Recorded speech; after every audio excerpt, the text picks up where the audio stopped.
Go Pizza presents SCP. The Steve Dangle Podcast with your hosts, Steve Dangle and Adam Wilde. I have a cookie question. I have a cookie answer, I think. Okay, so why did you get oatmeal raisin cookies? Because I know Jesse likes them. He's breaking off a little piece of that Kit Kat bar right now. Thank you. No problem. I would have probably preferred white macadamia nut or whatever it's called cookies, and they were right there, but oatmeal raisin, there's like the illusion of health. Right. So that's why I got them. So my question to you, Steve, is if you're gonna have cookies, don't you just commit? Don't you go full cookie? I think why do you halfway cookie? I made a mistake. Yeah? I mean they're good. They're really good. Yeah, but I mean they're not. Are they the white chocolate macadamia nuts Probably that you not. wanted? Probably not. They're different kinds of good. That's what I'm going to tell myself. Because like to me, if you're gonna go the muffin route, oatmeal raisin makes sense. No. Raisin Muffins are way worse. No, if you do worse muffin, for you, but no, if you do muffin, you might as well go cupcake. wow. That's what I'm saying. Damn, are you saying you would turn like I like a good lemon cranberry muffin or a blueberry muffin? If you're gonna do muffin, you might as well do cupcake, and if you're gonna do cupcake, you might as well just do full-on slice of cake. If you're gonna do that, you might as well have the full cake, or you could just dip your friggin' whole hand into a thing of icing and just eat it. I don't. You're see the giving me problem. ideas from when I go home. Dieting is hard. All I'm saying is that if you are going to have something delicious, better than dry chicken and salad with no dressing, go full. Because you can't have it all the time, so you might as well just go full. Like the new Burger King slogan, look, just eat it. Remember how everyone tried to incorporate health? Bill Burr does this thing about McDonald's having salads, and it's really sad. And Burger King's just like, look, it's trash. Put the trash in your mouth. It tastes good, idiot. Do it. I think McDonald's is doing like a campaign right now with hey, we have Jesse's computer is beeping. Had a fire alarm. They have like a is it? No, stop it. Stop. So anyway, McDonald's has a. Did you know that you can get baby kale here? Yes, and I did, and I will continue to ignore that fact. And it's like they have like nuts in their salad, and they're like, "Hey, I'll trade you 2 French fries for one of your nuts." And you're like, because they're trying to say that they got a salad with more than just salad, and it's got some nuts and some other things in it. That Bill Burr is onto something. I think he might is be. Embarrassing. Like, it's embarrassing that McDonald's is doing that. Well, because if you're going to McDonald's, why don't you just commit to going to McDonald's? Like, go and get your greasy burger and just enjoy the hell out of it because you don't go every day. Just eat it. Just here's the garbage. Wow. Nike and McDonald's team up. Just eat it. Wow. Right? The Nike burger. I didn't even think of it that way. Now I have to. I'm just saying, man. Is your computer not on fire anymore? No, it exploded. So Oh, that's cool. Why was it making that noise? What is that? Probably an error with the hard drive. Oh, cool. That's good. I hear those are great. Yeah. They're lots of fun. Maybe that's whatever's wrong with your computer is whatever's wrong with Pekka Rinne. Whoa. And maybe you can take them both to the same place because they need quick fixing. Wow. Quick fixing. Okay, remember last time when I said they had 7 games to figure it out? All right, you got potentially as few as 2 games to figure this out. Yep. Have fun with that. Okay. To be fair, the first 2 periods weren't bad. For Pekka? Yeah. For anybody. That's all right. It's... Hey, to be fair, if you only included the first 2 periods, the Leafs would have been like a top 10 team in the league. That's true. Very good. Very, very true. I think the problem was that first rebound in that 3rd period. You give a 12-foot rebound, and you're like, that is a puck that should be dead. Don't you think? Yeah, probably. Or First rush of the directed period? somewhere else. And like, it's amazing. They said like, oh, Brian Rust did this on purpose. And I think he did. Which means he knew Pekka Rinne was probably going to do that. Which means there might be a little glitch in the matrix. There might be a little problem. Might be a little problem there with Pekka. Is rebound control traditionally a problem for him? Not that I know of. I've never heard it brought Predators up. Playing the puck. The fact he's good at playing the puck has been the most mind-blowing storyline to me. Because I've known him as a goalie who's terrible at playing the puck. Like he's just a goalie who plays the puck often. which helps and also does not help. Very much does not help. As we saw with Freddie Anderson a few times this year. Yes. Brutal. The one I was about to rip him. And I just kind of felt bad was the first goal. So Pontus Aberg scores this incredible goal on Matt Murray, and the precedent is established. Okay, this is the kind of goal it's going to take to beat Matt Murray tonight. You got to fly through the air like friggin' Bobby Orr, Pontus Bobby Orr, flying through the air, scoring on Matt Murray, puts him up 1-0. And then Pekka Rinne, there's a redirected puck. He gives them about this much sunlight, like the size of a quarter. A puck is bigger than a quarter. So how did it go in? Jake Gensel finds it somehow. Yeah. That goal would have been infuriating. Because it's one of those things that you kill that, it's dead, face off in the zone, right? You go to first intermission up 1-0. Yeah. Which would have been a big boost because that's probably how it would have gone had PK's goal counted, right? Yeah, the first period. And each game, it seems like right off the top, Nashville's got a really good start on this. I think things are going to go well for them. It's the theme of these playoffs. Is that Nashville could be up 2-0 right now. Yeah, absolutely. And this Cap should have swept the Penguins and. And Ottawa could have beat the Penguins, and bounce here or there, the Leafs sweep the Capitals. Yeah. Bounce here or there, the Capitals sweep the Leafs. And. Playoffs. It's stupid. Where stupid happens. I was a little surprised with Nashville's top four being, the dominant top four that they are, that Pittsburgh got 4. A little bit. Wow. But was it a good 4? Now, here's what's interesting. This has been a really interesting developing storyline. Is as the playoffs go on, the focus becomes more directed, I guess. And now that there's only 2 teams left, we're only looking at 2 teams. We're only talking about 2 teams. And people pick their fights. People have their little thoughts that they have in the back of their head, and now that they're in the Stanley Cup final, it's time for people to go, you know what, Roman Yosi, not as good as you say.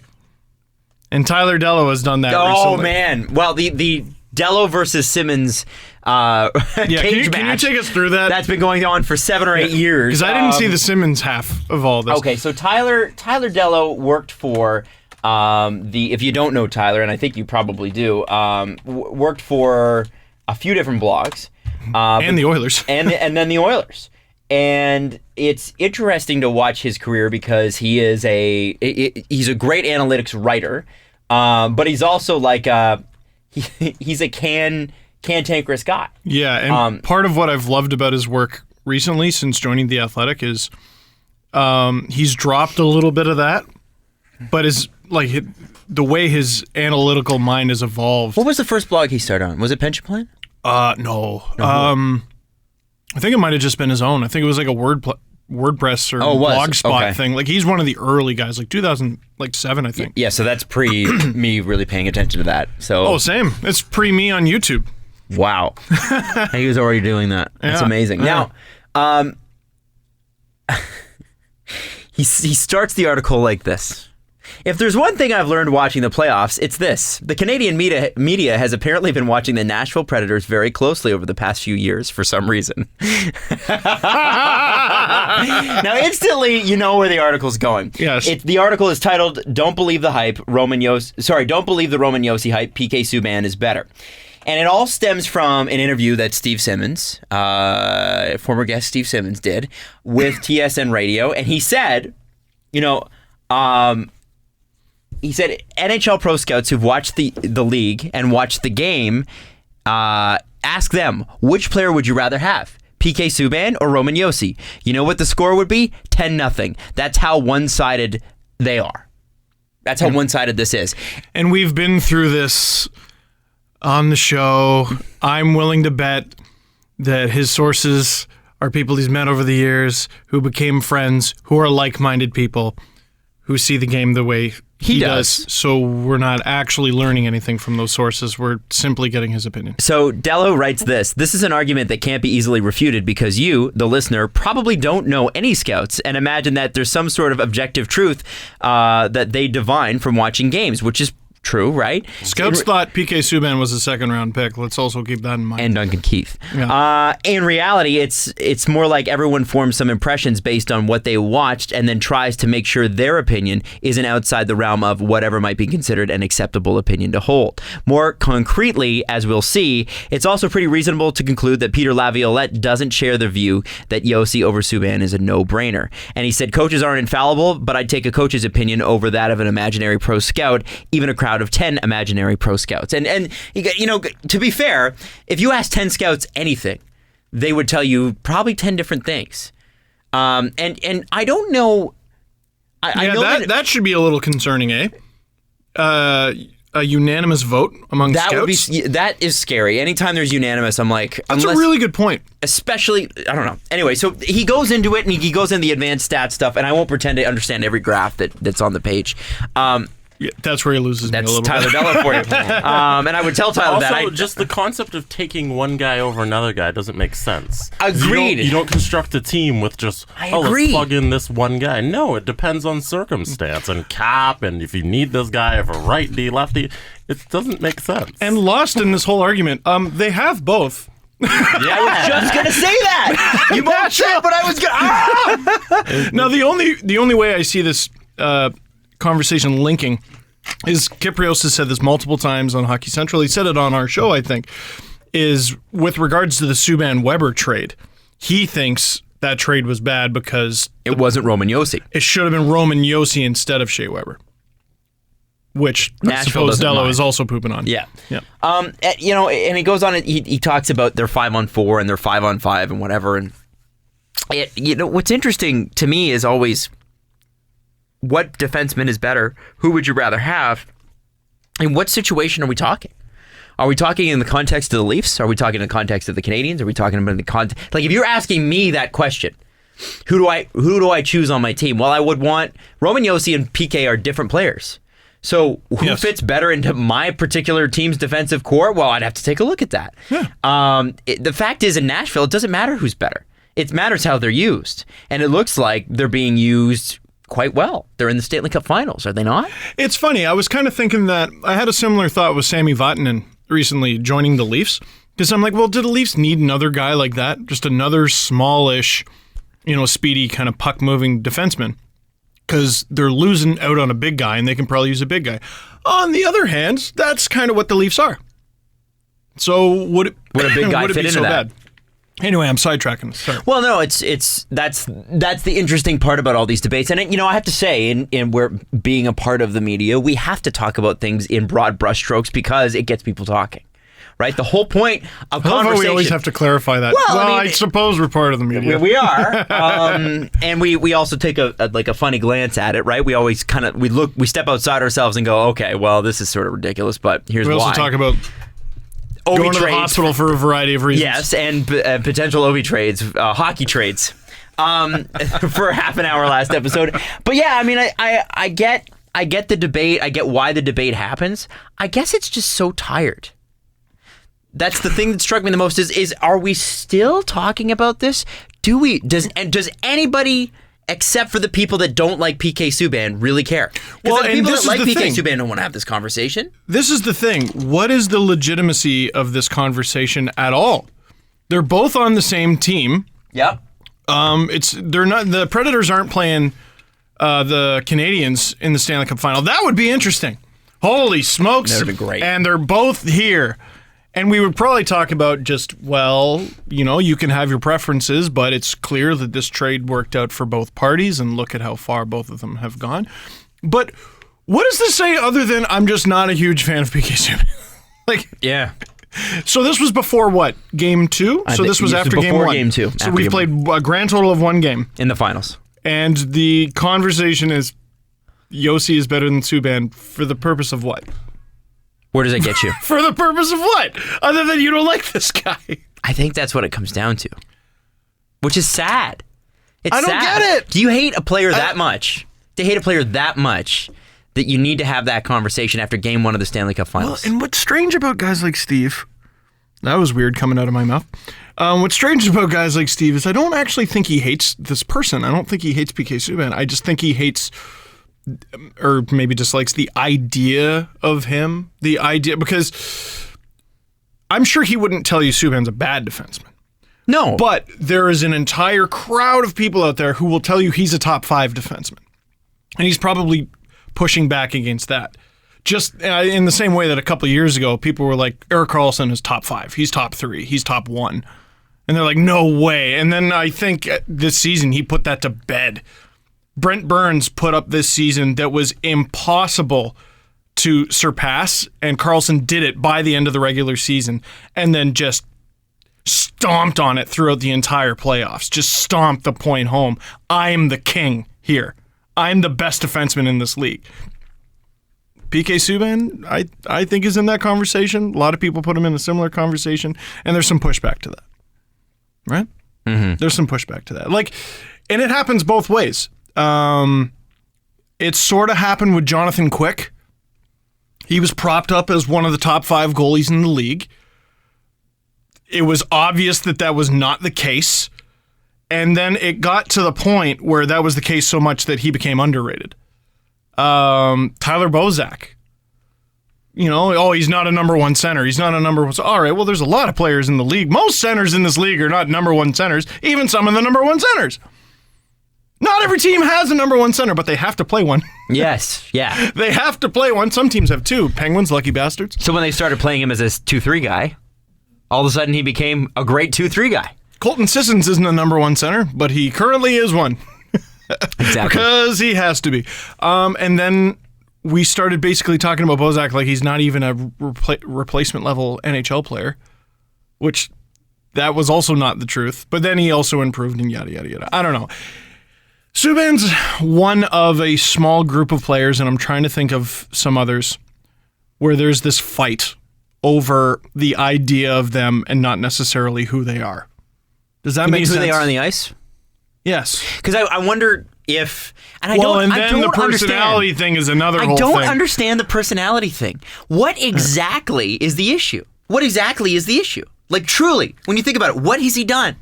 Has he ever had a DUI? No. I think. Has he ever done anything? Like, have you ever had to throw his tracksuit in the shower? What? Every now and then I think of that story and how silly it was. What? And how it's amazing that happened. What is it with him? What really is it? Honestly, I don't know. I feel like most people, even his detractors, are past the personality thing. I feel like they're past it. And it got brought to the forefront because of Milbury, but who actually takes him seriously? Yes, he's on a national platform. I think there's a lot of people that take him seriously. I don't think so. I think there are a lot. I think you got to follow him, man. I definitely think... I don't know. I think he's there for a reason. I think with Steve... the last argument I remember these two having was... And by these two, I mean Steve Simmons and Tyler Dellow. I pointed at the computer as if people listening can see me point to the computer. Was about the merits and skill set of Mikhail Grabovski. I don't know if Dellow overrated him. A lot of people did, including me.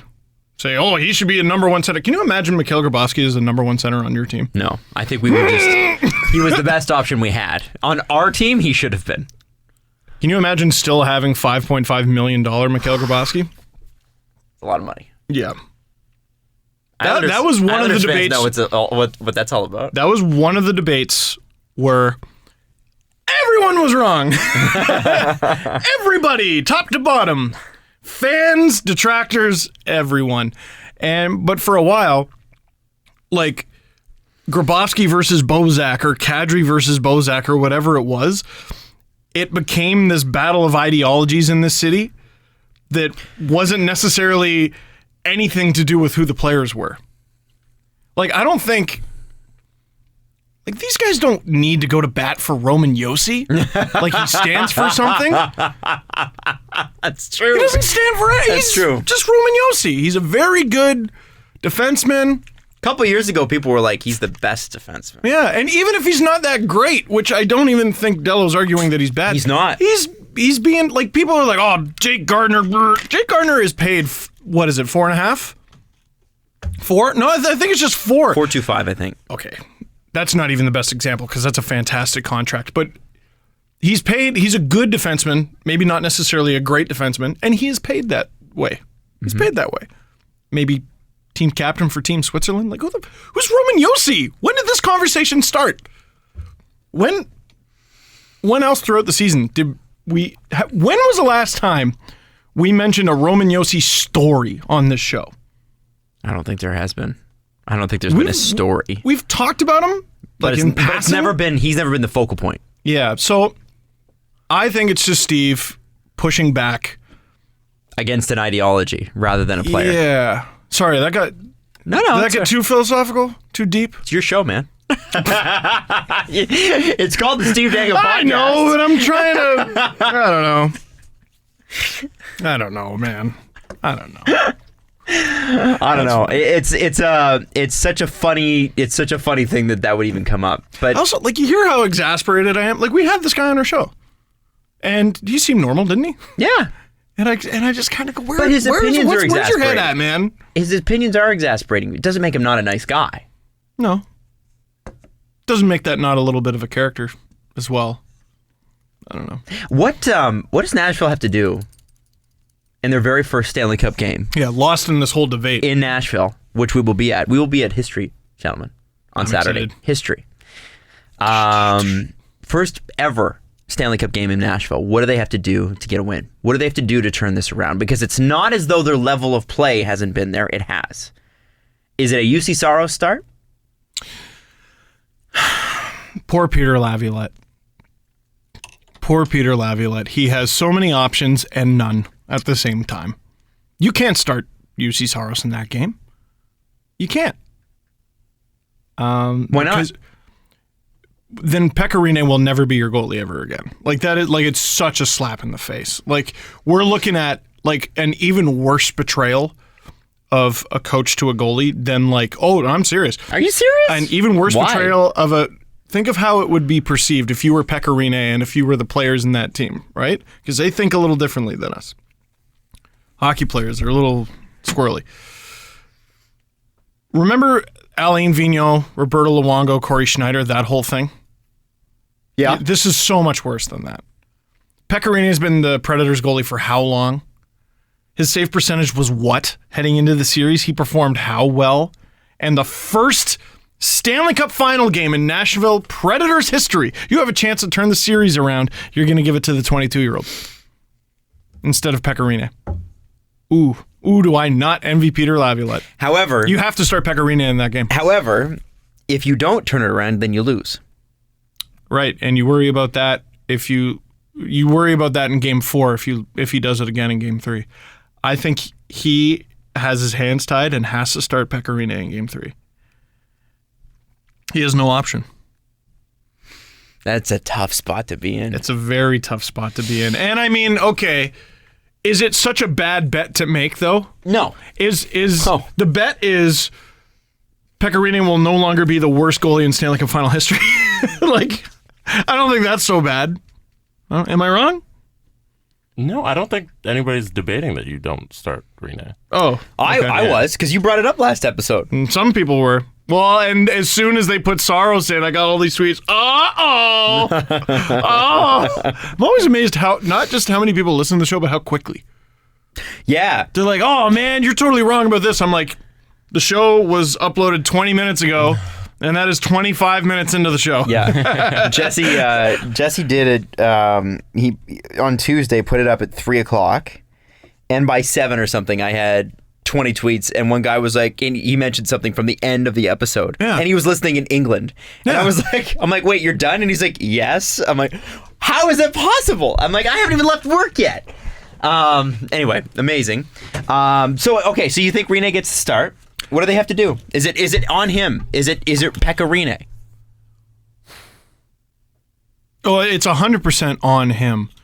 Because I think it's between the ears. It's like he said, I thought he looked fine up until that first squeaker. and after the game you have in game 1, and then that's the goal you allow. Like, again, like I just looked at the first period and I went, okay, you look at the goal Nashville had to score.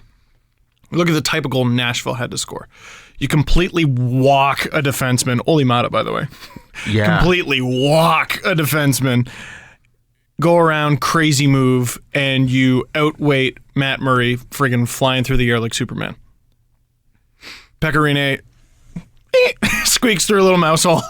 Like, oh, it sucks. I was going to say something stupid. You ever have a thought that just it makes it to the edge and decides to back up from the cliff? I was going to say, well, maybe the Preds should allow a few shots early. Have I fallen and bumped my head? No. I don't think the problem was that he didn't face enough shots. They went in. They went in. That was all. It's easier said than done. Is it? How many? If that wasn't Jake Gensel taking that shot, who he's just changed his name to King Midas. Like everything he touches hits the back of the net. If that wasn't Jake Gensel, Yeah, easily. this is the interesting thing. You can't make it one of the goalies. They haven't been there long enough. No. How many points does Crosby have? It's not Kessel. Like, is Gensel going to get Kesseled? Yeah, maybe. Or Crosby gets is it it? going to be Malkin? Might be Malkin. I think it's Gensel. You think it's Gensel in Pittsburgh? And If Rinne played well, it would have been Rinne. If he played well in the first 2 games. if he does continue to play, like if he Nashville comes back, wins, how do you give it back to... I don't think you can give it back to him. what if they win because of him? What if he slams the door shut? Well, then, yeah. If it is obviously him, but... Oh, now. Gensel's sitting at 12 goals and 7 assists. Oh my God. in And 21 games. who else is there? And Crosby sitting at 7 goals, 15 assists. Malkin sitting at 9 goals, 17 assists. Leads the team Wow! with 26 points. Here's the problem, and like if you've ever seen them live, talking about the best player of the game when you have just watched Sidney Crosby and Evgeny Malkin, whether they score 5 points or 0, you just feel silly. Like you feel dumb continuing the conversation beyond those two. We're going to hand an award to Jake Gensel for being better than Sidney Crosby? Are we like it just? Are we really going to do that? Well, it's just so straight. Like you see the ballot in front of you. How do you not check Sidney Crosby? It's compete level, Steve. How many game-winning goals does Gensel have? So he scored what, 12 or 13? He's got 12 goals. 12 goals. 21 playoff games. I'm going to just say 4. 6. He's got 5 Wow. game-winning goals. It's a lot. I should have priced this right, Adam. Shoot. 4.1. Jackass. 4.1, Bob. Drew, whatever. Yeah, man. Right, that feels wrong, right? Saying Drew instead No, of it's Bob. still Bob. Yeah, it's still Bob. Yeah. His name is now Bob. Shouldn't he just be Bob? Be Bob? They should just make Drew Carey change his name to Bob Barker. Or Bob Carey? Doesn't matter. Even though Bob Barker is still alive. You're both Bob Barker now. Yeah, it seems to me like if, and I don't know what the stats would be on this. A goalie that has 2 bad games in a row. Like one bad game is like a one-off game. Goalie that's got a couple bad games in a row feels like a goalie that's going to have 3 or 4 bad games in a row, not just one. Ooh. But home cooking. Going back home. I like what PK said. He didn't just say we're going to win game 3. He said we don't lose at home. I think home cooking might be just what the doctor And in ordered. any 7-game series, you're not behind in the series until you lose the game on home ice. Because you're supposed to lose the games on the road. Very interesting. I read something. It was I think it's 50 times a team has gone up 2-0 in the Stanley Cup final. That team has won 48 out of those 50 times. Oh my God, it never happens except for when it happened 6 years ago. What? 5 teams. Oh, it's have come 5? back. Yes. Oh, You know okay. the I read something wrong. 5 teams in NHL history have won the cup after trailing 2-0 in the series. Oh, I know. he's just talking in the last 50 years. Oh, is that it? That's why. You were talking. You said the last 50 years. No, Jesse said all time. I thought it was last 50 times that happened. Never mind. Okay. Jesse's got the proper number. Anyway. I thought I was right. He is definitely right. Kind of. Nah. I know the 2011 Bruins came back. The 42-43 Maple Leafs. 2. A team that's in the finals. Was it the 42-43 The Penguins against Detroit in 08? Or 09? Next year. 09? 09. Detroit was up 2-0? Yes. Wow, I 09, forgot about that. The Mariposa Detroit Red Wings. The next 2 are Adam's favorite team. Oh, Montreal. Montreal in 66 and 71. So there you go. So, you know what, though? 2 of those teams have been since 2009. Mm-hmm. 2 in the last 8 years. That's not a tremendous amount of time. Like, does today's game just open itself up to comebacks more? It certainly seems like it. Watching these playoffs, holy smokes. 3-4 goal leads aren't safe. I was watching when it was 4-1 yesterday and just going, they might. Because they might have. Mm-hmm. They might have. They did it last game. They were down 3-0, came back. Only because, oh my God. I hate to just blame it all on one player, but holy smokes. Rinne absolutely screwed the pooch. They should be up 2-0. This one is 2-0. This one's Rinne. Yeah. Sorry, man, but this one's Rinne. Unequivocally, like undebatably, this one guy in a team sport where there's 20 guys in your roster. But that's the one guy that's the difference maker. Has put his team down 2-0. We got to take a quick minute. When we come back, we got to talk about Vegas. And the first real rumor, the first real juicy rumor to come out about Las Vegas with actual names and actual players and the NHL's best team involved, which is also very, very interesting. So we'll talk about that right after this. Jesse is a Penguin stat. Let's do this. When outshot by 10 or more shots, the Pittsburgh Penguins are 6-1 in the playoffs. Which means they've been outshot by 10 or more shots 7 times and won 6 of those games. You know what? Good for them. We picked on the wrong team the entire time. We picked on the Sens when all you had to do was turn that S into a P. Does Matt Murray have the best start to the career of anybody ever? Maybe him. He's still a rookie. He's still a rookie. He's about to win 2 Stanley Cups. I'm gonna say, calm down. I'm going to say if he does win this cup, then he's the goaltender to beat Tony Esposito. Because Tony Esposito won the cup with the Canadiens, and then I think he won the Rookie of the Year the next season with Chicago. Something like that. Yeah, so Tony Esposito had a really good start. And had he played on any other team other than Chicago, or just stayed in Montreal, he would have won 1 billion cups. But How about because this? Montreal was a team. Wins a cup. Amazing rookie season. Wins a cup again. No Calder nomination. Oh my God, and I said that. He should be nominated for the Calder. He wasn't even in the conversation all year. How was he not? We said it before. Well, who's he competing with? Rowinski, it was a good rookie class. This is still Matthews' year. Right? That's fine, but not even be nominated. He should be nominated. Yeah. Like he was a starting goaltender for the second best team in the league. Matthews, Line. Probably. Yeah, I think that's what it'll be. I mean, there's... it's what it should be. It's not. It was a very good rookie class. You could have had Marner on there. You could have had Nylander on there. You could have had Werenski on there. No, we do know that. Those are the 3 nominees. Those are the people they announced, didn't they? Didn't they just announce Matthews, those 3? Line, Werenski, I think. Those are the 3. Yeah, I'm pretty sure. Yeah. I think all the trophies have their nominees out. Yeah, it's just those are the 3 finalists. It was a good rookie class, but I mean... How is that possible? It's the most important position in the game. Like, if you're Matt Murray, do you give a flying shit? No. If you win 2 cups? I can't hear because I have cup rings plugged in both my ears. Yeah, before he has a chance to win 1 Calder. Well, he's got the chance to win. And did he win the Conn Smythe too? No, that was Crosby. Yeah, you're confusing him with Cam Ward. Right. And Mike Vernon or something, or Chris Osgood or somebody like that. A long time in the ago. day. Vegas. Yes. Vegas is interesting, and this is the first real Vegas rumor we have.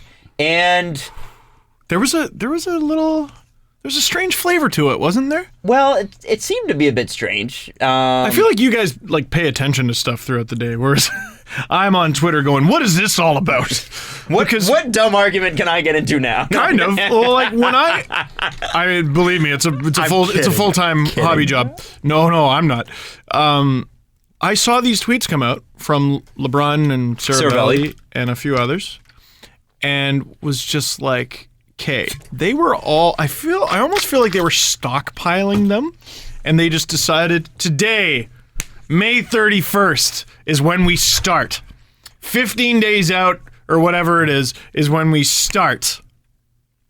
Could be. 3 weeks out, sorry. That's when it all comes tumbling in. And, do you get the impression from these tweets that an avalanche of goofy nonsense is coming? I love it. Likely to hear lots of Golden Knights rumbling soon. This is from Saravelli. One such possibility, but is not 100% done yet, but it's looking likely, is this. The Hawks would allow, and I have to get used to this, VGK. Vegas Golden Knights. That's their short form. VGK. You know, TORCHI. Like we don't...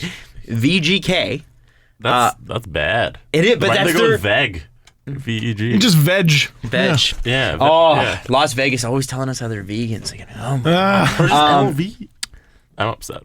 Well, because they're not LG. They're not LV though. Apparently, they're just Vegas. I'm upset.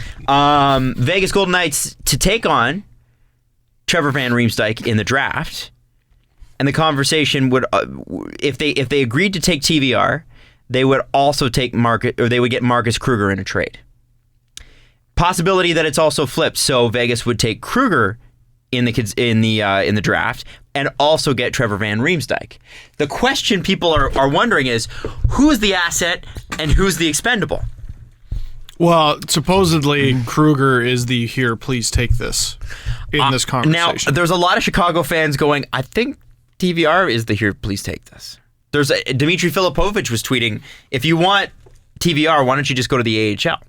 Mm-hmm. Now, that might be a bit extreme, but he follows this stuff pretty closely. Yeah. There are varying opinions on Trevor Van Riemsdyk. There's another thing. So when I talk about ideology of certain players, TVR might get attacked for what the money he makes or re-signing him, or because I think he's a restricted free agent or something like that. He might get attacked, and his name will be attached to the attack, but...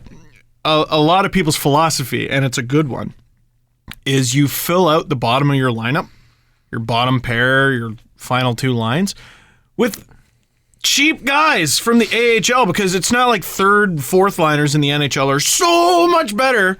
You just need to look harder. Look harder in Europe, look harder in the American League, et cetera, et cetera. So maybe that's the argument with TVR. But that's all a sidetrack here. What was the language in that stood out to you? Which part? The beginning, middle, end? There was a certain word in there. Hawks would allow VGK to take Trevor Van Riemsdyk and draft on allow. So it means that they would allow, as in they would leave him unprotected. Well, first of all, they have to. Oh. The Blackhawks... Jesse, can you bring up their the Blackhawks expansion thing on Cap Friendly? They're the most screwed team in all of this. Yeah. Because I'm pretty sure they have 7 no-move clauses, right? Like, I think it's... Seabrook, Keith, Kane, Taves. Hossa. Panarin. I think they have like Richard one... Panik? No, I'm kidding. Yeah. They have like one spot, basically. Maybe. Unless I forgot one. They got Keith, Seabrook, Anisimov, Hossa, Taves, Kane. Wow, and Panarin doesn't have one. But they're protecting him. I think Panarin might be exempt. Oh, yeah, of course he is. He is exempt. Unbelievable. That's amazing.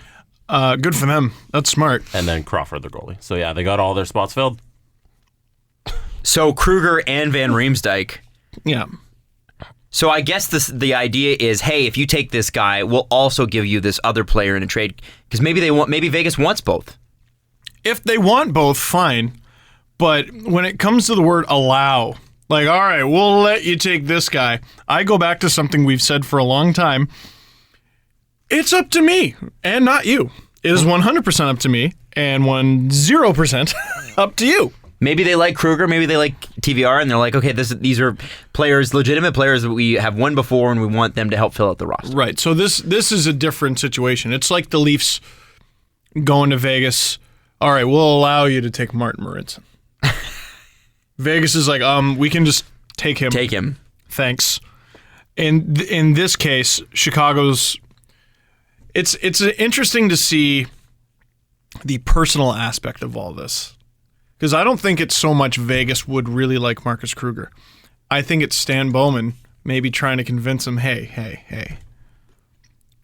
We're good guys, right? How's about, like, you're screwing us, right? There's nothing I can do to prevent you from taking TVR. There's nothing I can do. Been watching a lot of Soprano clip videos. There's nothing I can do. However, be a very nice favor to me. Something I wouldn't quickly forget if you was to kindly take Marcus Kruger as well.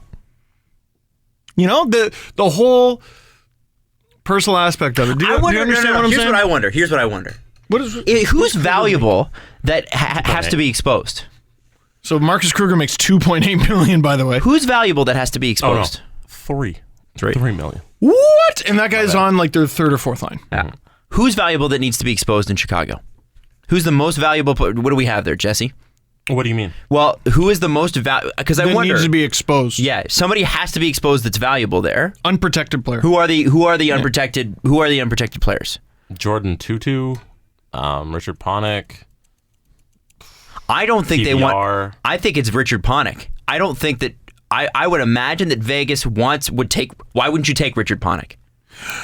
Because so you're allowed to pick 9 defensemen. Mm-hmm. The 9 defensemen, I think Vegas up front is actually going to look all right. Mm-hmm. They're maybe a little thin at center, but they signed Shipachyov to help with that. Their defense, there's not going to be a lot of great defenders available. If you can take TVR and you can take Kruger, why would you want the trade from Chicago as well, unless you wanted that player? Kruger? Because they can't protect Trevor Van Riemsdyk, am I right? Can they? They could. They have 1 extra slot, and then you're done. So are you saying maybe they would prefer Panik, but Chicago's trying to sway them on the side of take TVR and we'll also give you this guy? Yeah, that's what my thing is. Is there something more valuable? And they're like, we'll give you 2 players for the price of 1. Yeah. That could be. That's pretty interesting because Chicago did just lock up Panik. So clearly they want him. And I would imagine they'd protect him. I mean, he did have, as much as we were like, oh, come on, at the beginning of the season. If they're able to. Well, they have an open slot, according to Jesse, the protection would be this trade. Yeah. Right? So for a lot of teams, your protection is, your protected players, but it's also your phone. Mm-hmm. There's going to be a lot of teams going, please. No, that's how a desperate team does it. Oh. A sly team goes, come on. Come on. Like, I wonder for how long and how many times a day does George McPhee get a call going, come on? I don't think Lou Lamoriello asks, come on. I think he tells. But there's going to be a lot of come on. Mm-hmm. A lot of come on. That's going to be very interesting because, McPhee, he's got work to do. He's the most powerful GM in hockey right now because he gets to steal from 30 teams. But it's not like Vegas is going to be awesome after this. No. And you can build through the draft and that helps, but you're going to have to make a few moves too. He's got to be polite. Pierre LeBrun followed Saravelli up almost right away and said, lots going on with Vegas. I also hear they might net a first-round pick from a team for taking on a bad contract. Fun few weeks ahead. What could that be? Who on earth is that? It's like a deadline deal for your own player. Yeah. Yeah. Who's got a bad deal? Bad enough, and you got to think the first round pick is not in the top 10 because there's no contract that's bad enough. Couldn't be. That's a very good point. So what bad contract and what team? I would say it's at least lower half, if not bottom 10 of the first round of the draft. I've seen some people try to suggest like there would be some kind of fit for Joffrey Lupul in Vegas. That doesn't make any sense for a wide variety of reasons. Well, the Leafs would never give up a first-round pick for that. No, that doesn't make any sense. Also, his money's not on the books, is it? His money's not on the books. Yeah. Maybe not the best idea to have Joffrey Lupul in Vegas. Yeah, wide variety of reasons why that's a bad idea. But it would probably be a playoff team. Who's that playoff team? The Ducks, potentially, but I'm trying to think of a deal bad. Bieksa, possibly? I was just going to say, what about Kevin Bieksa? Now, he has to waive it. Would he? He obviously... Jesus, is that worth a first? I don't know. Also, that pick is either 27th or 28th because they made it to the conference final. I don't remember which, but it's one of those two picks. So that's not tremendously valuable to Anaheim. If doing that gets rid of a bad contract and gets you out of a mess where you have to get rid of one of your good young defensemen, and it's a pick that deep, that might actually be worth a first. Maybe. What about LA and Vegas taking Dustin Brown, who's 5.8, Jeff Carter, who's 5.2? I'd keep Jeff Carter. He's still scoring. The thing is, Jeff Carter's good. Yeah. But he's 32. But he scores 30 goals. He's still scoring 30 goals a year. Yeah, that is tricky. Yeah, I don't think, you wouldn't give up the first rounder for Carter. You might explore Dustin Brown, I see. Selling him. Yeah, Dustin Brown. Mm-hmm. Or they'll take on Mike Richards' forever contract till 2030. Or whatever that stupid thing is. They would. You'd have to give up a lot more than the first. But yeah, I could see LA doing that because I could see it, but I also couldn't see it because they didn't make the playoffs. Right. But it's a middle of the pack pick, and LA's still in this weird little messed up spot where they still kind of need to compete. Mm-hmm. You know? Mm-hmm. There's a few teams in a messy spot. Who else got a bad contract on their books where you're like, man, like, let's say, I don't know, Edmonton and Milan Lucic. I don't think they think it's bad yet. I think they still like it. I think they still like it. I mean, he did play well in the playoffs, I think. You know what I saw suggested on Twitter? You know who's a cat-strapped team who could probably use a little relief and is still kind of screwed? Washington Capitals. Brooks Orpik. Now, here's a little hitch in the giddy up there. Their first pick is in the 4th round, so they don't have a... Sorry. Apparently the volume in this works. I didn't realize that. Sorry. I was like, I'm on shrooms. What just happened? Oh, my God. I just heard myself. A bit of an echo in the room. Sorry, the volume went up. That is very interesting. And it leads to goofy conversations like this. I can't wait till the expansion draft. I want it over with. I want to know. It'll be so juicy. That's going to be one of those days where I'm just going to sit on my couch all day. Leave me alone. It's going to be great. So the week of June 14th will be crazy. Because that's Game 7 if necessary.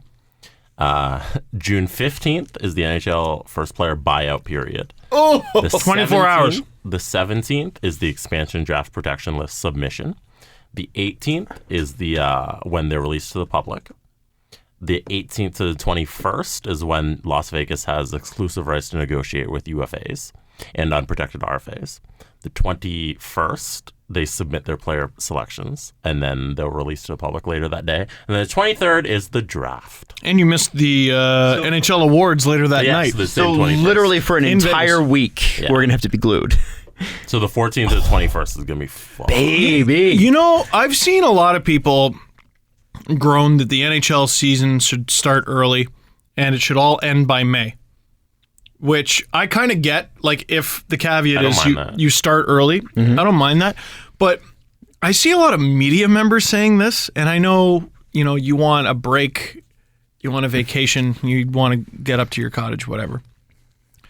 But as a hockey fan, June's like one of the most fun months there is. Are you kidding me? Yeah, it's the best one. Mm-hmm. It is the best one. There's the most to talk about. It's the craziest month on the calendar. And it's followed by dead silence. Dead. After the second week of July. After like July 3rd. Yeah, they set off fireworks on July 4th to let you know there's no more hockey news for a very long time. Yep. And by August, it's we're a flare. By August, we're like, I wonder who'll play in the third line. Yeah. Because there's nothing to talk about. Can't wait till we... You know what's going to be great? 3 weeks of does Brendan Leipzig make this lineup coverage? Because I'm going to be riding that train. Woo! I'm ready. Come on, Brendan! Let's go! All right, so Sportsnet has 4 expensive players that Vegas should consider taking in the expansion draft. I'm going to run through them with you. Interesting. First one is Zach Bogosian, 27 years old. Feels like he's been around forever. He's already played over 500 games, including 3 seasons with the Thrashers. 2008 pick, wasn't he? That's right, and one of the high picks, one of the ones that they could not stop talking about. I remember the Leafs had the 7th pick, and they were talking about moving up to get one of Bogosian or Shen or some other bum named Alex Pietrangelo. One of those teams did very well. Well, they picked the right one. They have 3 years left on his deal. I don't know what he's making. For some reason, Sportsnet does not put it out there. Jesse, if you don't mind looking that up. But yeah, 3 years left on his deal. I guess it's an expensive deal. He's a number 4 defenseman at even strength, they're saying, and according to his numbers, he is. But when you've already got Bogosian, Tyler Ennis, Matt Molson, and... Oh, he's on the Jets. Bogosian? Yeah. No. He's on the Sabres. He came over in the... Tyler Ennis. Sorry. Yeah. I just had a brain fart. No, it's all I good. confused Tyler Ennis with Tyler Myers. Anyway. Yes. Yeah. Bogosian's at 5.1 till 2020. That is a little bit of dough. He's 26, though. That's interesting. Well, who else is there to pick from Buffalo? Well, Matt Molson, who's 5.5 for whatever much longer. No, thanks. Is Evander Kane protected? I would assume they would protect him. Yeah. He's not protected, but I assume they'll protect him. They one only of have their better one players. person that's Has to be. protected. That's Kyle Okposo. Wow, not even Ryan O'Reilly. No, everyone else is fair game. But he will be. yes. And Kane would be, and Eichel's probably exempt. Yeah, Eichel's exempt. It looks like they would protect Bogosian, though. Is Ristolainen exempt? They're not in such a bad spot. No, they He's don't seem not. to be. They got to protect him, but they have enough slots. Because, otherwise there's Josh Georges, which you could leave exposed, kind of. I think they definitely will leave Josh Georges exposed. Yeah. Absolutely. This is going to be very interesting. The next name on the list is Benoit Pouliot from the Edmonton Oilers. He makes about $4 million a year. That's his cap hit anyway. So 2 more years left on that deal. He's got 33 goals in just over 100 games in the last 2 years. And it's the first time in his career where he's used in an offensive role. So it might be, he might have had a slow start to his career. However, that might be a guy that could score some goals for you. Can you look up the Oilers cap situation? Or, sorry, expansion draft situation? Yeah, they only have Lucic and Sekera. And McDavid would be exempt. McDavid. And Sekera doesn't even need to be protected because he's injured. That's the same thing. He's on the list. They have him as one of the... They haven't checked. Because Anaheim might not have to protect Vatanen and Lindholm. That whole That will mess change. is going to be very That's interesting because I believe Pierre Dorian at the Sens end of season meeting said, "Oh yeah, Clark MacArthur's don't worry about him. He's protected. Vegas can't take him." And everyone I spoke to was under the impression that was very much not the case. Yeah. Well, and I wonder, what's the injury line? I Right? think the injury line should not be he played all playoffs. He's clearly fine. That or you played him dangerously. Yeah. and he It's can either sue you. it's either you're in trouble or you're in trouble. Right? I would be. I don't know. I'd be kind of perturbed if he was exempt. And Anaheim He would shouldn't be. He played all playoffs. Anaheim It was wouldn't be in good. trouble. They wouldn't be in trouble anymore. If Lindholm and Vatanen cannot be selected or don't have to be protected, then what deals do they have to make? They'll re-sign Cam Fowler and then they're fine. And I wondered if, when this rule was announced, if this was going to happen. And I don't understand it. Lou Lamoriello's like, Marty Marinson's out. He's going to have surgery. Right? Like what? Marty, you got to have surgery on that knee. My knee's fine. Sounds like you got to have surgery. Yeah. From those screams, sounds like you got to see a doctor. Marty, you look terrible. Pouliot makes $4 million. Could you replace his production with somebody who makes $1 million? Well, I think that's And actually, save the $3 million. That's why. that's a very good mutual move, I think, because I think Vegas will probably have some good talent on the wings. Up the middle is going to be difficult. All of a sudden, you get Pouliot. 2 of your centers are Shipachyov and Pouliot. That's not so bad. not bad. That's pretty good. The cap isn't a great situation, but you're probably going to have a very flexible cap anyway. And your 2 more years. And the Oilers, now you don't have to trade Nuge if you don't want. And then your top 3 centers are McDavid, Draisaitl, Nuge, and doesn't matter. And then the Lucic contract is kind of dealable. Yeah. You can You deal with it. Yeah, this definitely relieves some pressure. If you're Edmonton, to make sure that happens, what do you throw at Vegas to make sure you took? Let's say they want this. I think Vegas is going to be, they're going to, Every player drafted in the 6th round should just go to Vegas. Just going to throw a bunch of 6th-round picks. Yeah, drafted from rounds 5 to 7 should just go to Vegas.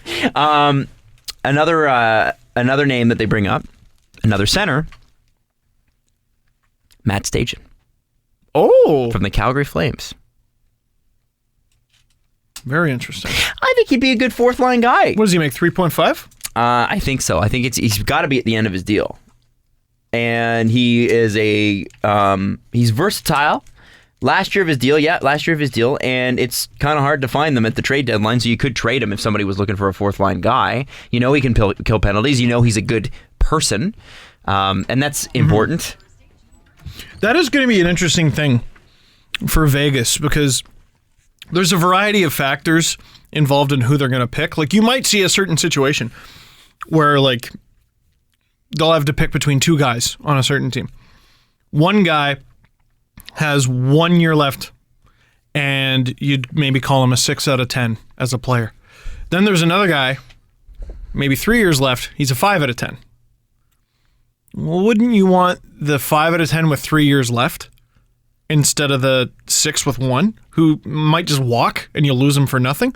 Or do you take a guy like Matt Stajan who could perform well for you, and then you don't make the playoffs, and at the trade deadline, you're able to flip Matt Stajan to whoever for a 5th round? For another 6th round. Back to Calgary, I don't know. Yeah. I mean, I don't think you can do that, but I don't see why not. I mean, it doesn't seem that it doesn't seem like that bad of an idea for Vegas to be as flexible as possible, because going into next year, they have nothing but flexibility. Well, yeah, going into next year, if you take a bunch of guys on a 1 year deal, a bunch of bad contracts that have a year left, or even 2, for the next 2 summers, you can be the team that stockpiles great draft picks or prospects, because you still have to build out your team and you want to have a deep prospect pool, on deals that are expiring but are bad.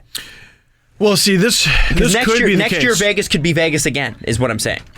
Right, but without the benefit of being able to just pilfer a player from every team. So what they could do, if they're not careful, is take all these expiring deals, get the world of draft picks, but have a decent first season in Vegas, and then just completely crater in year 2 because no one stayed. That wouldn't be good. Or re-sign some people. You can re-sign people. Will an original Vegas member win a Stanley Cup in Vegas? No. No. Maybe. I don't know. Maybe they're the little team that could. Well, the expansion rules are set up way better than they were for Nashville, Columbus, Atlanta, and Minnesota. But even David Legwand could not stick it out long enough with the Nashville Predators to see them past the 2nd round. I think, like a draft pick or anybody pick? who's on their team next year, are they going to be around long enough to see the Vegas Golden Knights? A draft pick from this year, yes. You think so? Yeah? Yes. You know, it would suck if the Leafs finally return to the Stanley Cup final, only to be beaten by a team that didn't exist. Oh! Stop it! Don't put that evil in the world, man. The Leafs are the evil, Adam. They've been poisoning my life. I want to see Reed Duke lift the cup for Vegas. And he passes it to Vadim Shipachyov. And they just keep passing it back and forth to each other as a joke. And Martin Marincin scores the game-winning goal. He's their Yui Krupp. Yeah. The last one, Semyon Varlamov. Sportsnet is thinking that Semyon Varlamov might be unprotected because Calvin Pickard might be the guy. Oh, that's interesting. You know what? If I'm Vegas, keep your garbage. Keep it. I'm not interested. Varlamov, when the Caps were, or when the Avs were good, he was the reason they were good. He was the reason they were the anti-Corsi team. Keep your garbage is a good strategy. And everybody's like, see, Corsi doesn't work. Avalanche are great. I know. Now they're terrible. He's not so bad, but Vegas does not need your expensive goalie. They don't. They're going to rob you blind, and you're going to not like it, but it really does not matter because of the rules. Okay, Ranta, done. Grubauer, done. Third guy, doesn't matter. And it's certainly not going to be someone making over $5 million. You know what I mean? He's got 2 years left. Is Pittsburgh going to have Matt Murray and Marc-Andre Fleury next year? Yes. I think so, yes. Okay. So they're going to find out how. I don't know how they're going to do it. They're going to win 3 cups. Oh, my God. Mm-hmm. Probably. Oh, my God, they might. Oh, my God. Oh, my God! Oh, my God. Like, even if you're Jim Rutherford and you find out that that's who Vegas wants, you throw them whatever they want, right? Yeah. Because what the hell? Why wouldn't you have? Although Matt Murray or does Marc-Andre? I did read reports that it's been really tough on them this year, both of them. What has to split the? I mean, Matt Murray's been the starter, but it's been really hard on Marc-Andre Fleury. Yeah. Well, that's weird. I've read that. So okay. Penguins are super interesting, okay? Because let's just assume, to make it easier for both of us, all of us, that... Sorry, it's only both of us in I know. here. Both of us, I don't know. Both three of us. I'm not good with the words today. Steve and the guy in Steve's head. I honestly think that's what I think that's what I was talking about. I'm not kidding. Wyshynski would love that. Something wrong with me. Oh, well, that's his impression of Haggai. Oh, I've always talked like this. He sounds like one of the toys from the Island of Misfit Toys. That doesn't float. Nobody wants a Charlie in the box. Hi, I'm Charlie in the box guy. Anyway, oh geez. I didn't know this was touchscreen this whole time. Anyway, let's assume it's not a goalie from Pittsburgh. Malkin, no move clause. Crosby, no move clause. Kessel, no move clause. Go to D. Chris Letang, no move clause. I wonder if he'd be exempt. That'd be interesting. Probably not, though. Letang? Yeah, well, because he's hurt, right? How long is he out for? He hurt his Letang. For months. Like, a significant number of months. Like, he might not make the beginning of the season. Interesting. Anyway, but let's say they got to protect him anyway. You can have, Pittsburgh does need to protect some of these guys, but there's guys like Patrick Hornqvist, Carl Hagelin, Brian Rust, Tom Kuhnhackl, Scott Wilson, who everyone told me is good. A super Actually good. Yeah, super old Matt Cullen, who you're not going to take. Josh Archibald, Kevin Porter, Chris Kunitz, Tom Sestito, Garrett Wilson, Oscar Sundqvist, Jean-Sebastien D, Nick Bonino. On defense, Olimata, Ian Cole, Derek Pouliot, Trevor Daley. Well, they're gonna protect Gotts. some of those guys. Yeah. Like, who are they protecting? Olimata they would protect, wouldn't they? Let's say they do the 7-3-1. So up front, Malkin, Crosby, Kessel, and then you got 4 more spots. So I would say Hornqvist. Click them so you can. Yeah, sorry, Hornqvist. Oh, jeez, and I clicked off of one. Patrick Hornqvist, Hagelin. So now we got 2 spots left. Jake 2 Gensel. spots for. Sorry? Gensel, right? So Gensel's protected. Oh, okay. So He's exempt. Lucky.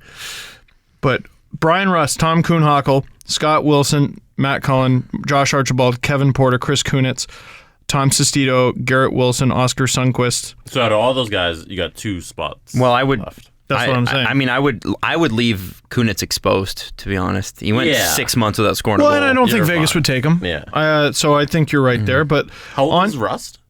not that old. He's 25. Right winger. So you probably protect Rust. Okay, so you protect Rust. Now you got one You more. got one more. That doesn't seem that bad. Sundqvist, like I don't know enough about the Penguins, unfortunately. What about defense? Scott Wilson? Probably Scott Wilson. He's playing on a line with Malkin and Kessel. And so not let's say it's Bonino? Scott Wilson. Not Bonino? Oh, well, okay. He's a UFA this year, apparently. Oh. Okay. So they might be able to. That's Nick different. Bonino makes $1.9 million? Not anymore. I am angry. Not anymore. They might Wow. they might take one somebody from Pittsburgh and Bonino. Maybe Bonino. Oh, my God. What if Vegas does Pittsburgh the biggest solid Yeah. and signs Bonino? In that little window. Yeah. And then they don't have to lose anybody. I think that might be what happens. I'd still take That Marc-Andre might be what Fleury. actually happens. If it were my team, I would take Marc-Andre Fleury. Me too. Need to. Who do you take? Ranta, Grubauer, and doesn't matter. I would rather have Fleury and Ranta. Yeah? Yeah. You could have Fleury, Ranta, and Grubauer. That's what I would do. could. And this is also, by the way, if Fleury waves. I mean, if you have the opportunity to get Matt Murray, you get Matt frickin' Murray. But Yeah. anyway. Also, one of them would have to play in the minors. I don't know if they'd be cool with that. Right. Or you So- deal one of them. Or Calgary's still going to need a goalie. yeah. There you go. There you go. On defense, Chris Letang will assume they have to protect him. Olimata, Ian Cole, which would leave Derek Pouliot, Trevor Daley, Cameron Gauntz, etc. Trevor Daley might be a good pickup. And you can only protect 3 defensemen? Or would it be Pouliot instead of Cole? Would it be... Yeah. Well, if you do the 7-3-1 thing, which I assume Pittsburgh would. So they're in a very interesting spot. I'm not sure how we got here. It's okay. It doesn't matter. Semyon Varlamov actually is how we got here. But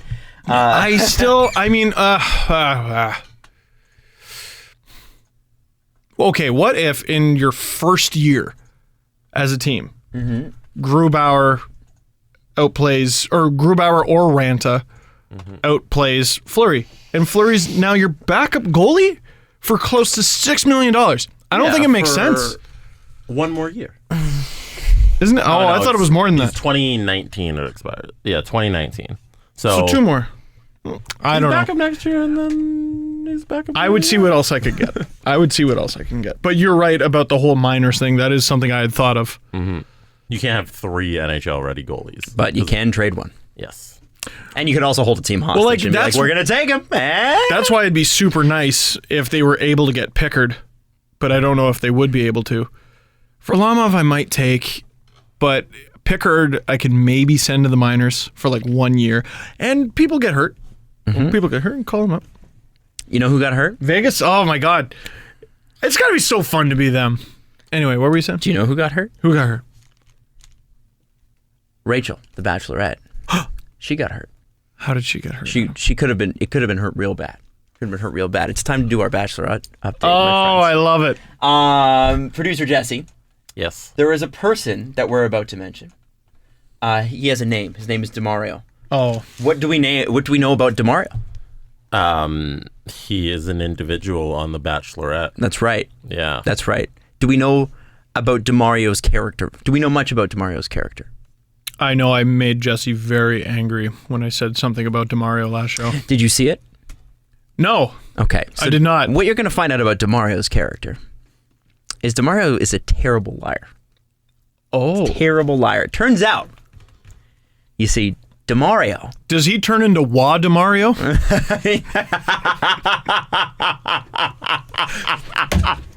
Yes. So proud of myself. Wa DeMario. Yes. He apparently had a girlfriend the whole time.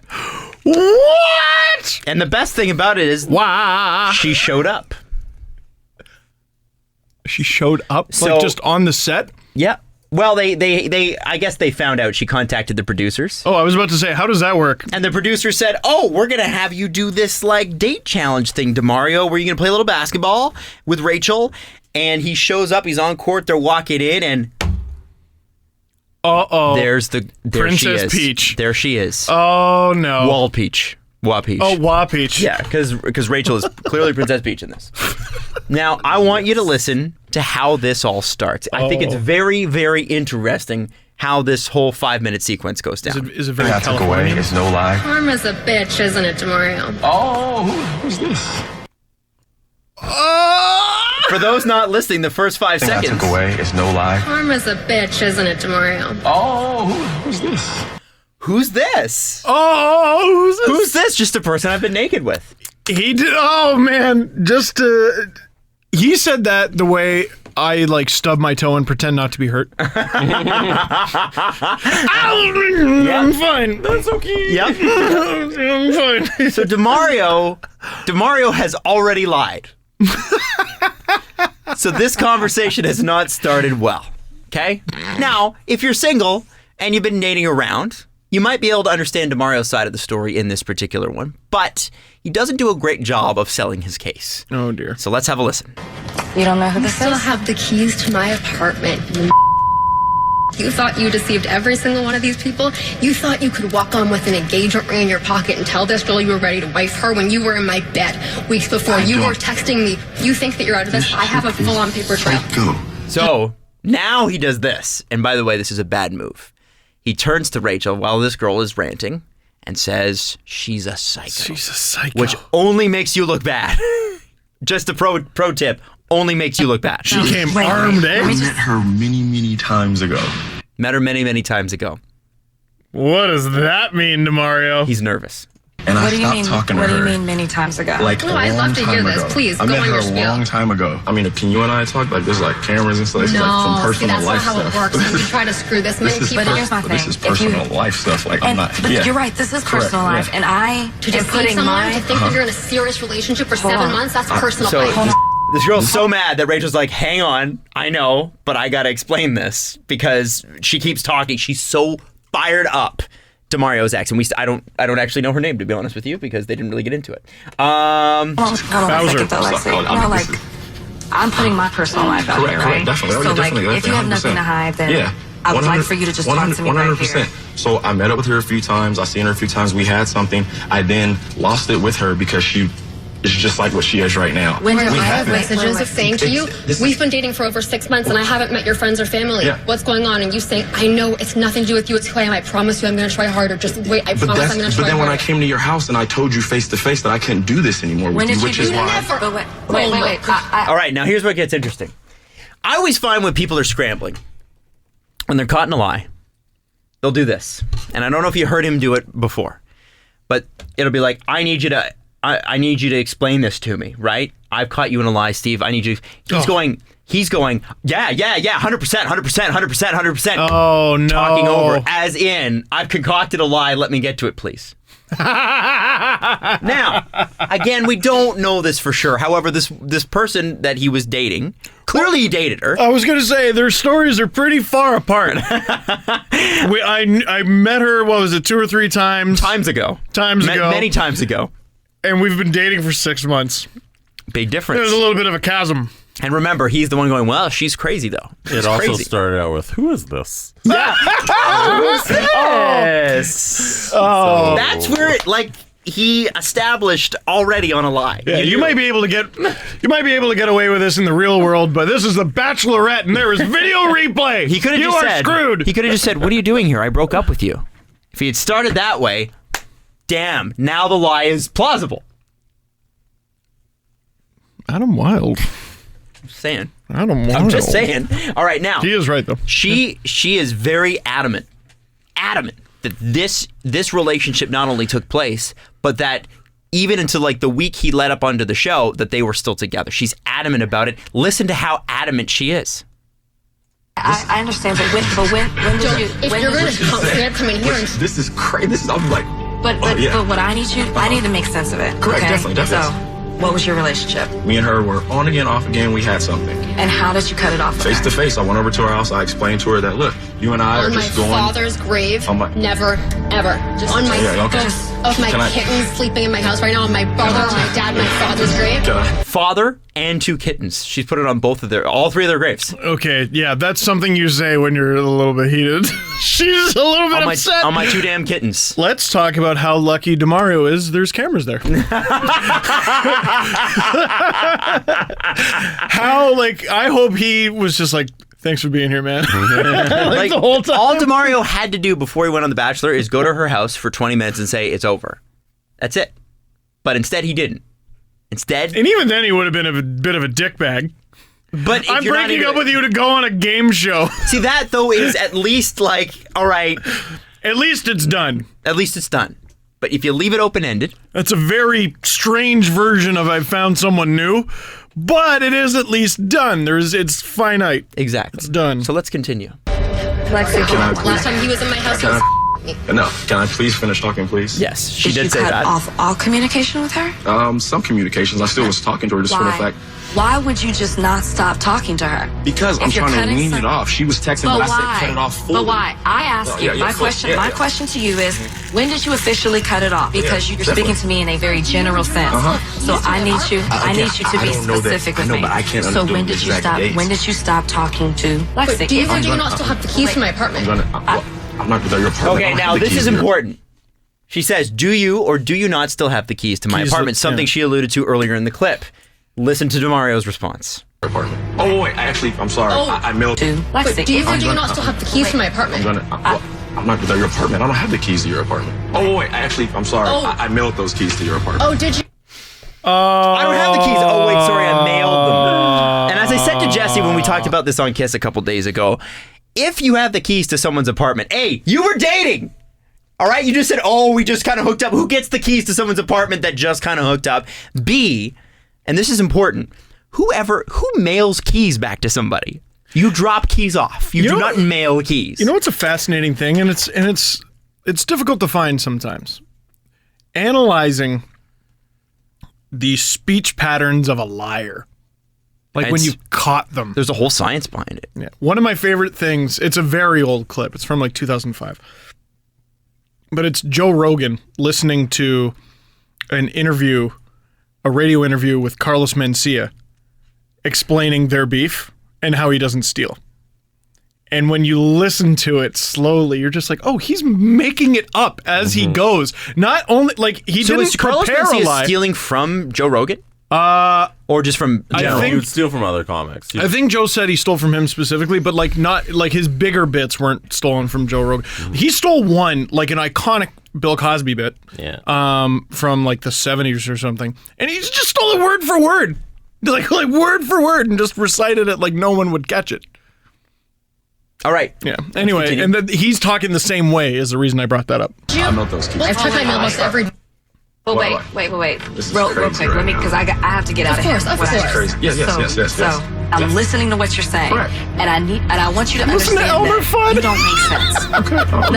I don't know her, but to be honest, I don't know you right now either. Sorry, And let me just make this real.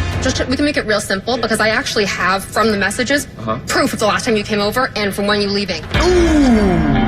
So before Yeah, you do music. that, Yeah, video show me editing. her phone. Is it going to coincide with what she said or what you said? Depends on the dates.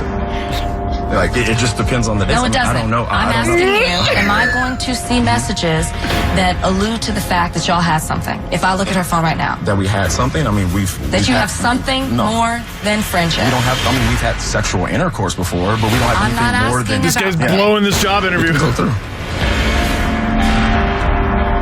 I will work harder. What does that mean? What are you going to work harder? What is that? You are a piece of Demario. You're literally a piece of trash. Demario, somebody who's crazy, you don't explain yourself as a secretive person, that you're going to work harder on yourself. It's not against her. It's just how you are. You're not saying, you're crazy, I can't deal with you. That's when I went and spoke to her. Okay. I don't want somebody who's texting somebody This is the saying music good they night, played babe. when the And Persians so, first tried to take the hot gates. because I'm putting myself out here, and I've sent people home who genuinely I felt wanted to be here. Correct. I have no idea why you're here I right now. definitely wanna be here. I believe you want to be here. I just don't think you want to be here for me. So let me tell you something. I'm not here to be played. I'm not here to be made a joke of, which is what I feel like you're doing right now with me. So I'm really going to need you to get the out. Whoa! Line of the year. So I'm really going to need you to get the fuck out. I like that she wasn't Wow. civil about it. Get And the fuck that's out. episode 2. Yeah. Wow. Here's the best part Very about- rare that the sequel is better. Let me just say this. The episode ends not with a rose ceremony. It ends with Demario coming back and a to be continued. As in, he wants to talk to Rachel. Oh, great. So on next week's episode, we find out what their conversation was.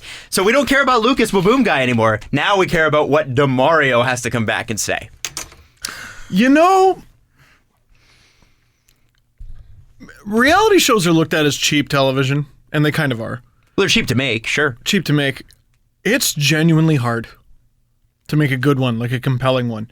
We did one, it was our final project in school. It was like the everyday goings on at a used car dealership. And a lot of dramatic things happened the day we were there. We didn't manufacture any of it. But we had 60 hours of footage. Yeah. We had to make a 22.5-minute episode of television out of that. Coming up with a storyline that made sense out of all that footage was so hard. So hard. If a TV show was easy to make, truly easy to make and make millions of dollars at and last for, 17, 18 years, 30 seasons of a show, don't you think everybody would do it? Yeah. This is not easy. And I know people write it off. How does he come back? This is not easy. That's amazing. It's going to be awesome. And So who's not watching that? Exactly. So Tuesday next week, we will have that. Except I think Monday night's a game, so maybe not. Now, I think there might be another potential factor here Oh? that comes out because there's a guy on the show. Lee, I want to say is his name. Lee is the new villain. So you saw this as well. Mm-hmm. Jesse, what did you see? Steve, go ahead. Okay. I don't know if I have the full story. Lee is an enormous Trump supporter. Oh. So we're going to see if that comes out. Oh, that's interesting. Well, because they just have public profiles. Yeah, of course. And this is, like, I'm surprised it didn't become, like, a bigger factor in previous seasons. But, yeah, it turns out I think it's just... this season might. Depends on when it was shot. Woo. All right. Who's not watching The Bachelorette? Get past the title. Get past your own insecurity with your masculinity. And watch the damn Bachelorette. It's the best. Get past yourself, especially. I'm gonna say this to the boys, all the guys. I'll never listen to you again if you do Bachelorette updates. Sure, you won't. Also, because come on, that's sort of ridiculous, right? If that's all it takes for you to leave our show, well, then yeah, we're the only sports show that goes off topic. Let's talk about lobster. But also, this is fantastic. That's a great tease. That's a great That's a great piece of content and a great tease. I Come am on. watching that. Let's do the press conference, shall we? Trying to pull up these Lee tweets. Oh. Is it like, are we talking Trump support in that he's a Republican, or are we talking Trump support as in like he's get all these people out of here? Yeah. Hillary is the millennials version of OJ. Ooh. I don't see the connection there. Guy, this is from Lee, remember. This is directly from Jesse. So Jesse says, Blake. Guys, when was the last time you actually saw a pretty feminist? Whoa. I wonder what Rachel thinks of that one. Wake up, Christians. There's no place for you in the Democratic Party. Let's see. This guy's a Never trust a female liberal or a man who owns a cat. That's just strange. What? That's the guy who's looking for retweets, man. I guess. Those are just Hillary Clinton would be a westernized Kim Jong-un. There's the highlights. See, okay, you could chalk some of the other ones up to just politicizing. The pretty feminist one. I want to know what Rachel thinks of the pretty feminist one. You know what's going to be great when they bring that out? They print out that tweet like those giant checks that they hand out at sports games. Yeah, and they're like, here's some of the Here's tweets. what you said, Lee. They just walk into a soccer field and there's a bunch of women holding up those signs of those tweets. That'd be great. That would be amazing. Now the show's already been filmed, right? Yeah. And now the tweets have come out. They They knew. do a background You check. think they had these tweets? Yeah. Otherwise, they're bad Dude, producers. they knew about this guy's girlfriend. Like, Okay. Yeah, exactly. Yeah. That's got to come out. all you got to do Listen, is Lee You can, or whatever. you can be a Trump supporter or a Republican, and they can. and you can have opposing this isn't views. About, This isn't about no. Being This is about being an sexist. asshole. Yeah. That's who's not watching this show. Oh man, it's gonna be so good. I had something else as well. I saw this tweet by NBC News. So the Lucis crime family were arrested. The who? The Lucis? Yeah, let's go with Luchis. Is that how you say it? Luchis. Yeah. Anyways, the crime family members were charged yesterday, and they released all of the family's names. Oh no! First of all, this is a little bit different than making fun of 15-year-olds from Western Canada. I don't want to get whacked, Jesse. Well, they are going to jail, so hopefully they don't come after you. Yeah. We have Vincent Bruno, Okay. Vinny Bruno, VB. Paul Cassano, Joseph DeTello, Paulie Walnuts. James Mafucci, Joseph Venice, Just straight up Venice. Venice. Joseph Diapoli. This is just Jesse making fun of Italian names. Now I'm offended. Matthew Madonna. But the fun thing about this is they also list their aliases. Oh, yes. I am here for this. It's just been fate that I've been watching Sopranos clips for no good reason. What do you think they called Joseph DeTello? Doughboy. I like that. Doughboy. Joseph DeTello, a.k.a. Joey Glasses. Hey, because Joey Glass. his name's Joey and he wears glasses. Okay. We have James Mafucci, a.k.a. What do you guys think?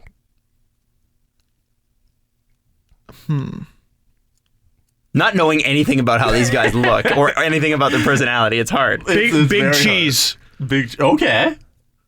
What do you think? I'll go with that. We'll go with one answer per. Okay. They call them, hey, Jimmy the Jew, is what they call him. Oh. Why did you go, hey? I wasn't close. I know. I liked your answer. Cheese and Judaism, not close on the spectrum. Matzah. Yeah. Stephen Crea Sr. Crea? C-R-E-A. Just bread. Sorry? Crea. Crea. Yeah, Crea. Stephen Crea Sr. He was... Wouldn't be Crea, yeah. Sorry. Who do you think he is? What's his first name? Stephen. I'm going to go with Stevie the Creep. He was. Oh, he's creeping up on you. He was Wonder Boy. Damn it. So this isn't wordplay. That is the theme. These are just fun names. And last one. Paul Cassano. Mm-hmm. Which I've heard that name before. Big Cass. All right. I'm guessing he's 7 feet tall, and you can't teach that. Paul Cassano, who will be behind bars, I think, soon. He was Polly Roast Beef. There you go. Very good, very good. I like my people, names. my culture. He likes roast beef. Yeah, he likes roast beef. Man, I'd be Adam roast beef. I love roast beef. What would your Italian crime mafia? I'd be Steve everything. Steve likes food. I'd be Fat Steve. I'd be like Adam everything but celery. I fucking hate celery and cilantro. The blogging bozo. Steve Mama's Basement Dangle. Oh! I thought we were just breaking balls over here. You gotta come at me with that? Who's this guy? Mama's Basement is a good I think Mama's Basement's good. Yeah, We gotta come up with it for each other. We gotta help each other here. First of all, Mama's Basement. Mama's Basement. That's right. Jesse. down there eating those meatballs. And nothing else. Jesse Two-Tool Blake. Oh, Jesse Skyscraper. Jesse something. Skyscraper. Ooh, yeah. Skyscraper. Hey, CN Tower over here. Jack is Canadian. He's tall. He's from Canada. That Toronto place with the Raptors. The Toronto. No, it's Jesse Toronto Tower. They wouldn't call it CN Tower. It's Jesse Toronto Tower. See, there's too many words there. Yeah, you gotta keep it simple. See, but then that would get shortened to Tower. Just be called Tower. Just be Tower. I think Tower works. Hey, get Tower on the phone. We got an issue. Okay. All right, last one. Wild. Oh, that's Wild Boy. No, he's Golden Boy. Golden Boy. Golden Boy. Golden Boy? Why? Hey, get camera over here. You know who you'd be? Mike. Mike? Because you're always on a mic. Hey. Oh, Mike. That's good. Hey, check Mike for a wire. No, I'm fucking serious. Check Mike for a wire. Always on it. First I was breaking balls. No, sorry. All right, we're wrapping up because there's somebody that needs to get in this studio. So, Last question. Steve, in your LFR of last season, you wrapped it up saying, I have a couple surprises and I'll show you later. And then you hit the clip montage. What were the fucking surprises? I don't remember. Well, holy hell. Oh, this season? Oh, this season. in your last LFR of the season. Oh, I thought you said Yeah, last I thought you did too. LFR of the... Last LFR of the season. I'm trying to remember. What were the surprises? Well, there is one, and I can't let you know for a long time, unfortunately. No, I'm serious. I think you two know. Oh, yeah. But no one else is allowed to know. If I think I know. Yeah. I'm not going to be a dad, okay? Shut up. It's not that. Dad. No, that's not coming yet. I don't remember. I guess I'm not one to keep my life private, so you'll know. You'll know. I think I'm pretty open with my life. There's your answer, Reddit. Steve doesn't know. I'm sorry. All right, so, gentlemen, Nashville. If you're in Nashville, we will see you there. Look out on Steve, Jesse, and I's Twitter accounts because we will be tweeting out a spot where we just haven't decided on where we're going to go. But we are going to meet up. Yes, we are going to do a meetup. Or yes, where we're going to sit. Yeah, or where we're going to sit. Or if we're going to sit. We are going to find a spot on the Sunday to do like a lunch and some beers or something Saturday's like that. going to be too nuts. Yeah, we don't expect it, especially before a game. We're just getting into the city. Then we got to meet Airbnb and that sort of thing. So it will be Sunday. We'll do the meetup. We cannot wait wait to meet you. So excited to be there. So excited to be guests in your city. Where's the best hot chicken? I'm not going to be like Peter chicken. Laviolette. I'm getting that's because that's apparently their thing. All right, best hot Why is chicken. it called hot chicken? Is it very hot? Is it spicy? We should go to I a don't bar know. though. I hope it's a bar with hot chicken. I want a bar with hot chicken and also catfish. Oh, calories don't count in Nashville. No, we're out of our area code. It doesn't count. Yeah. All right, Absolutely. so we will see you there. Looking forward to it. And go Preds. And Pens. Go Pens too. Oh, Pittsburgh. How dare you? Mike's sitting on the fence over here. I need to know what your loyalty's like.